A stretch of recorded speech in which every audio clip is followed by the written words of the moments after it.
mucho a raíz de lo que decía Limber, solo quiero agradecer estar una vez más acá, convocados por el tema de la educación rural, que es lo que nos ha llevado la vida, en realidad, la vida profesional, ¿no?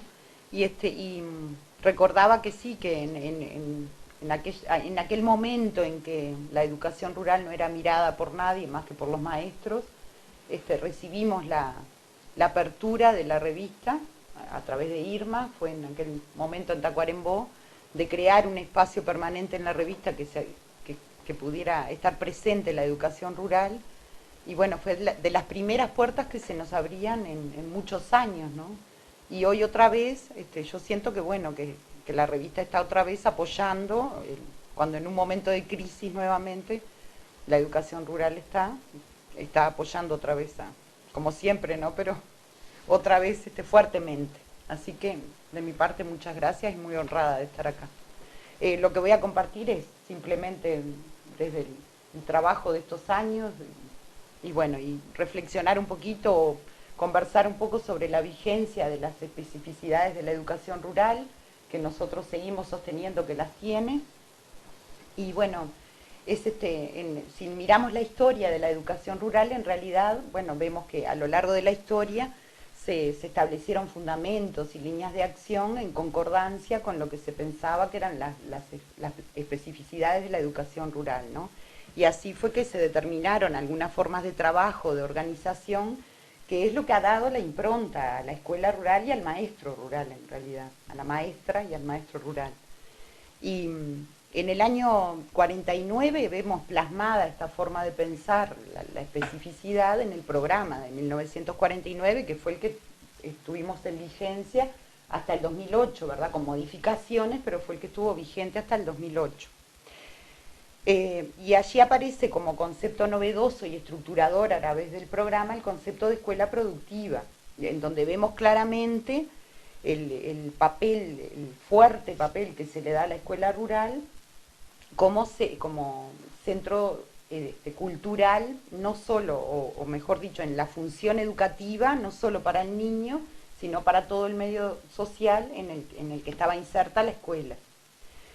En ese momento las especificidades pensamos que estaban dadas por un medio rural muy diferente al urbano, en el que la población vivía de forma muy diferente, a veces en un aislamiento geográfico, que en aquel momento era mucho más marcado que hoy, y un aislamiento también, mucho menos acceso a la información y a los medios de información y de comunicación, y en el que la población también vivía situaciones de pobreza cultural y económica, de miseria económica en algunas zonas del país, y bueno, y de pobreza cultural según lo que la cultura era considerada en aquel momento histórico, ¿verdad? Hoy sabemos que no hablamos en los mismos términos de pobreza cultural.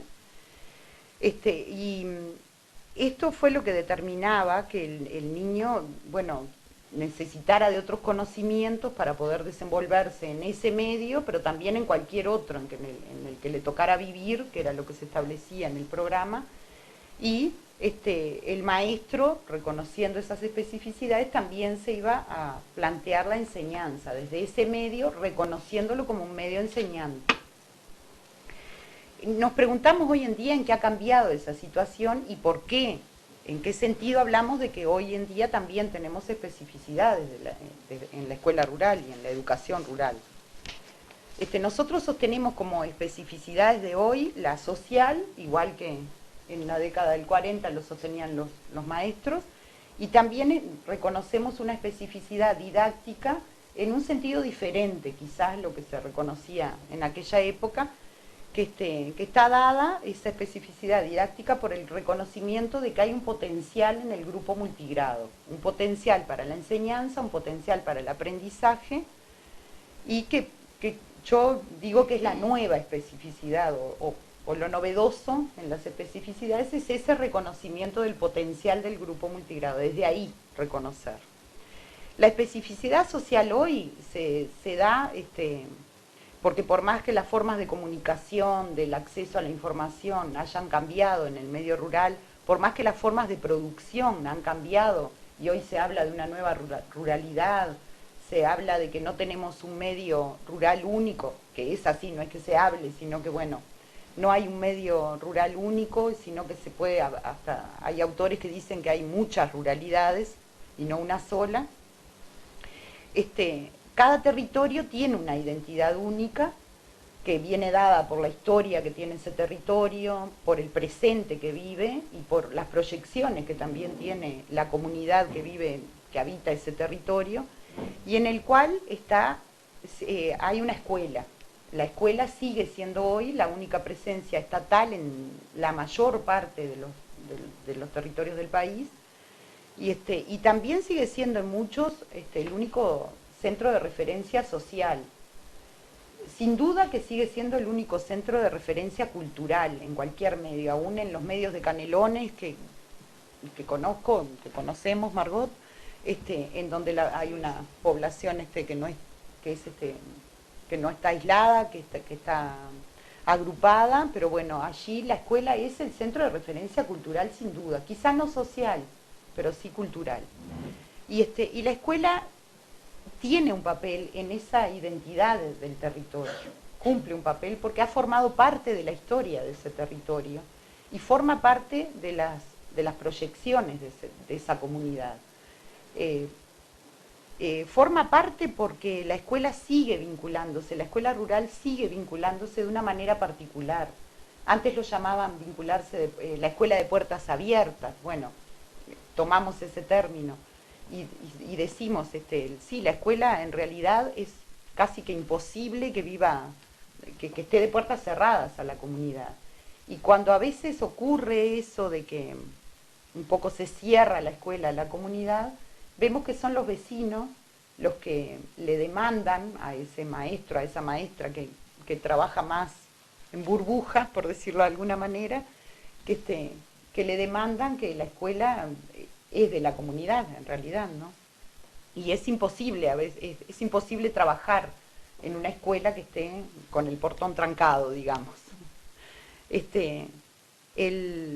Es un mandato histórico que tenemos los maestros que vamos a trabajar al medio rural, es un mandato histórico que tenemos. Cuando decidimos trabajar en una escuela rural, sabemos que vamos a tener que vincularnos desde todo punto de vista con la comunidad, interviniendo en los acontecimientos que pasen en esa comunidad, pidiéndole a la comunidad que nos apoye en nuestra gestión de la escuela, pero y que nos apoye en lo educativo, que esa es lo mejor que tiene quizás el vínculo con la comunidad. Por supuesto que el rol del maestro ha cambiado en cuanto a su comunidad. Yo pienso que hoy en día es más bien el rol del maestro es tender redes, facilitar nexos, que a veces uno los tiene y la comunidad no, y también facilitar procesos que se vengan dando en esa comunidad. En eso vemos que hay un cambio, por supuesto. En cuanto a la especificidad didáctica, bueno, yo dije que tiene un potencial para la enseñanza y también para el aprendizaje. Para la enseñanza, cuando uno se enfrenta por primera vez a un grupo multigrado, es realmente, bueno, se le presenta como una dificultad el poder enseñar a ese grupo multigrado que es uno solo, pero que sin embargo tiene la particularidad de que administrativamente los niños están distribuidos en diferentes grados. Y esta dificultad viene dada principalmente por la falta de formación de grado que tenemos los maestros en educación rural para poder trabajar, para poder desempeñarnos frente a un grupo multigrado. Vemos que esto, a través de los estudios que se han hecho en diferentes grupos que hemos compartido, vemos que esto es una realidad en toda Latinoamérica. No hay una formación de grado para los maestros rurales. En nuestro país tenemos la suerte de contar con el Centro Agustín Ferreiro, que es un centro de formación permanente para maestros rurales, que hace unos años que se ha reactivado en este sentido, y bueno, pero es una formación posterior que recibimos los maestros se forman allí en forma voluntaria, ¿verdad? Se acceden o no a los cursos, según quieran o no, pero la formación de grado no está implementada la mayoría de los países, en ningún país de Latinoamérica, podríamos decir. Esto posibilita, por una parte, dificulta por una parte el enfrentarse al grupo multigrado. Y Flavia Terigi, que estuvo con nosotros acá en la revista varias veces y a la cual recurrimos a sus textos frecuentemente, ella habla de que el maestro rural ante esa situación lo que hace es una invención del hacer. O sea, tiene que crear porque no hay nada creado. No hay nada, o no hay demasiado creado para poder enfrentarse y enseñar a ese grupo multigrado. Somos formados para homogeneizar, ¿verdad? Nuestra formación viene para que homogeneicemos. Y nos encontramos con un grupo que es diverso como cualquier grupo, pero que digamos que esa diversidad está potenciada, ¿no? Porque tenemos diferencia de edades muy grandes, más las diferencias en las formas de aprender, que en todo grupo las hay, más las diferencias, la diversidad que hay de experiencias, pero a eso se le suma esa gran diversidad que implica tener niños desde 4 hasta 12 o más años, ¿verdad?, de edad. Bueno, ¿por qué decimos que es un potencial entonces si es tan difícil plantearse la enseñanza? Bueno, en realidad el potencial, desde mi experiencia y desde el compartir con compañeros, por supuesto, durante tantos años, es que nos permite crear en el sentido de poder salirnos de lo preestablecido, ¿verdad? Nos permite crear formas nuevas de enseñar y en el buen sentido, diría, de experimentar, que no se entienda mal, por favor, pero de experimentar nuevas formas de poder trabajar con ese grupo como uno solo que es, desde la organización de los contenidos, desde reconocer las posibilidades que cada niño tiene para el aprendizaje y ahí romper con los rótulos y romper con los pisos y los techos, no sé si se usa ya esa terminología, pero porque nos permite romper con los grados de un modo natural, ¿verdad? Nos permite que los niños interactúen o trabajen en un grado que administrativamente de repente no les pertenece, pero en una forma natural, porque es un solo grupo al que estamos enseñando y con el cual estamos haciendo un recorrido por los contenidos y conceptos que aparecen en todo el ciclo primario y que muchas veces tenemos todos los grados en ese grupo, y nos permite crear también, porque los grupos multigrado en sí son muy diversos, aún de un año a otro nos cambian mucho los grupos multigrados. Podemos tener este año un grupo multigrado en el que haya 5 grados y el año que viene, porque se van niños, porque egresan, por lo que sea, tener un grupo multigrado que solo tenga 2 o 3 grados y pocos niños, por ejemplo, o al revés, con muchísimos niños. Eso nos desafía a plantear la enseñanza de muy diferentes maneras y a tener que crear, porque no hay nada para esto que esté establecido. Para el aprendizaje, bueno, acá voy a tomar una idea desarrollada por nuestro compañero Limber Santos sobre que en el grupo multigrado, por esa asimetría justamente que se da, es como aprender en la vida misma, nos dice Limber, ¿no? Y es cierto, porque siempre en la vida se aprende con pares asimétricos.